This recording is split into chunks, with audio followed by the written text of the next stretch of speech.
Let's go ahead and get started and talk a little bit about toothbrushing and learning to tolerate toothpaste. There's so many different flavors out there, and where do you really start?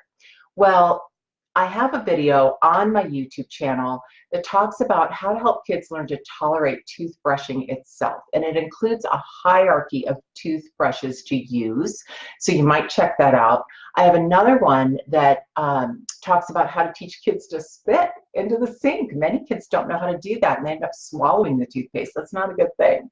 But tonight we're going to talk about a recent question that I got from a mom who follows me on my Facebook page, which is My Munch Bug, Melanie Potock. And she wrote to me to say that her 4-year-old daughter has an oral aversion and is tooth fed. And in the last 2 weeks, she successfully started eating purees, which is awesome. Now, she's not quite ready for lumps, and she told me that she's beginning to coordinate her chew and swallow for more advanced foods. But the oral aversion was so bad that she used to just vomit and gag at the sight of others eating at the table, which, you know, as a feeding therapist and a certified speech language pathologist, this is not an unusual scenario at all.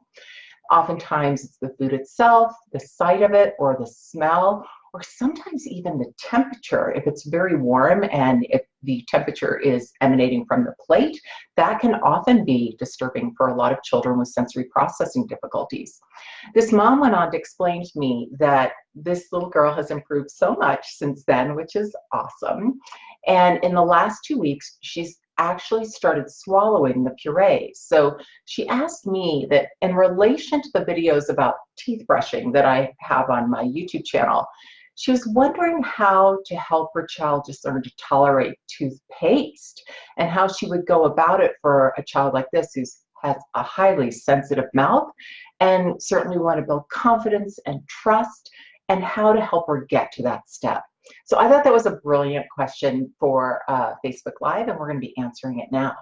So remember, if you have other questions for me, be sure to type them in and in the comments, and we'll get to those in just a moment. I was explaining to this mom that for a little girl who is just starting to eat a few purees, that it's a little bit early to actually think about toothpaste. Toothpaste is a very big flavor and a big texture for kids.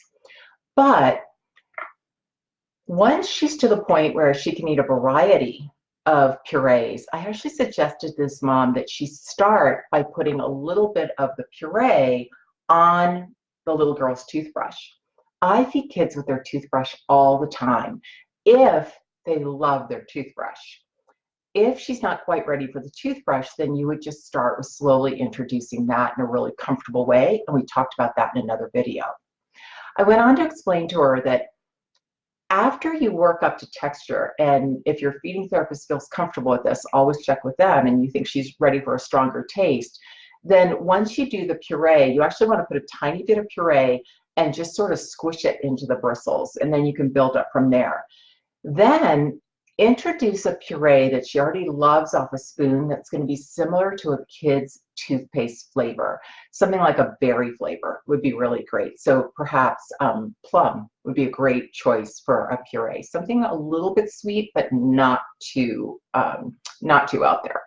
Okay, the next step would be to take a little bit of water and to add a tiny bit of toothpaste. I mean, not even a half of a pea amount, right into the water, and then take your toothbrush and stir into the water itself until the toothpaste is all gone.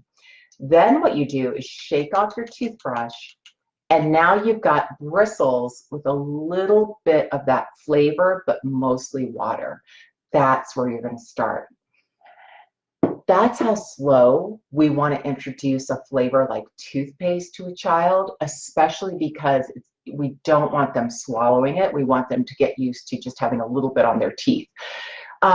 Once that goes well, then you can take a little bit of your toothpaste, and again, I go with a kid flavor, but you know, every kid's different. Some kids are into peppermint, and I wouldn't even squeeze it onto the bristles. I would maybe put the size of a piece of rice And then you're just going to squish it right into the bristles so it's really deep, and then start there. So there's really nothing on the surface. But as you begin to work it into the teeth, they'll get a tiny bit of that flavor. And then you want to build from there so that eventually over time, you'll get a decent amount of paste, but you know, you still might have to squish it into the bristles.